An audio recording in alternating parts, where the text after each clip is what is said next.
Alright, a little update here on the Derp ATV project. Well, unfortunately weather sealing turned out to be a little bit more involved than I anticipated.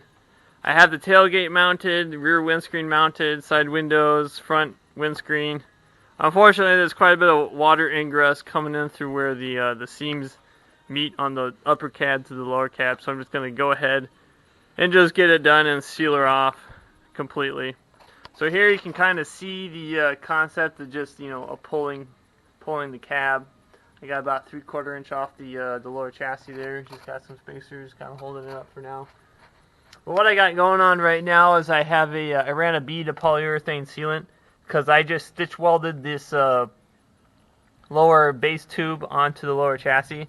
So I got to fill up all that crevices so no water can get in there. So once that dries, I'll then add some RTV silicone along the length where the upper cab meets the lower chassis, and then get that all bolted down, and hopefully that will be that. Because what was happening, you see I got my Lexan windscreen riveted on.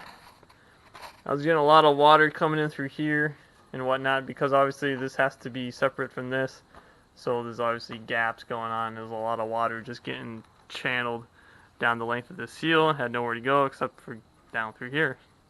So as you can tell, it didn't really hold rainwater very well, but that's alright. That's what we got to do. We just got to get her done. So yeah, got her picked up with the crane here. Give you a good idea of the bolt-on cab concept. I'm not sure if the new Sherps have that type of concept. I know the Sherp Pro, I'm pretty sure the cab was integral to the actual lower chassis itself, so I'm not too sure on some of those specifics. I don't work for them or anything, I've just seen some videos. But yeah, the reason why I went with Lexan is I've seen a lot of videos of broken glass. So I just went with the MR10, so it's abrasion resistant, and then it's also UV protected as well.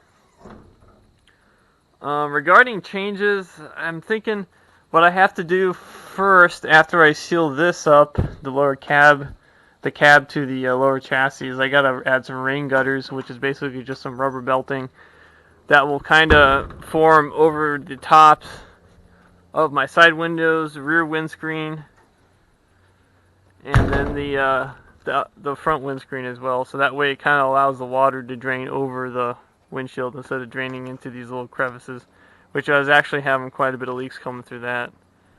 But I think I'll get there. You know, you don't realize these little details are very important, but they are. Really makes you appreciate the automotive doors and windows and whatnot to keep the water out. But of course, they got teams of engineers working on that. I'm just a dude in my backyard. But I will say there was one success. With that new bulb seal, the upper hatch is no longer leaking, which is it's always good to have at least one success every now and then.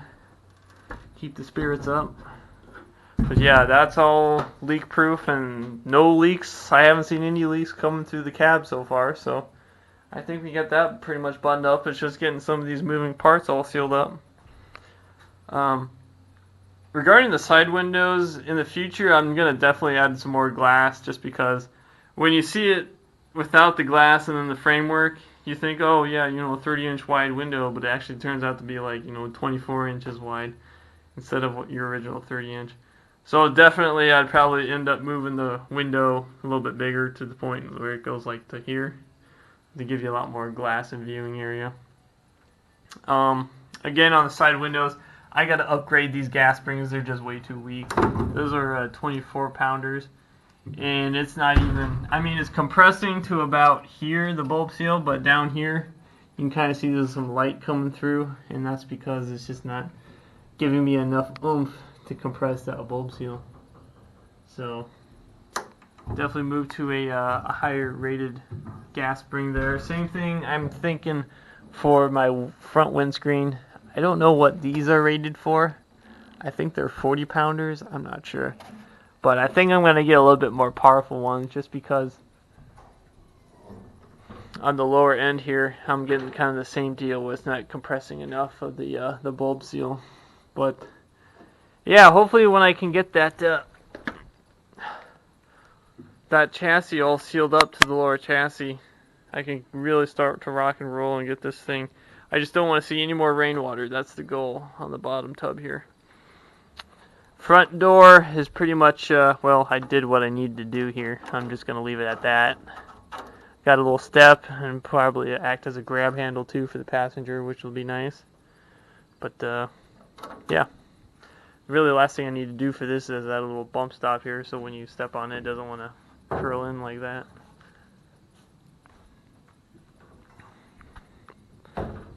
Yeah, I will say it's a little labor intensive with the Lexan, but I think it's going to be worth it in the long run. No, don't have to worry about cracking windscreens and whatnot. The back half here is actually sealed up pretty well. I am going to add another rubber gutter, like what I'm doing in the front, kind of cover up the upper portion here so it lets the water kind of drizzle off instead of trying to find its way through these crevasses.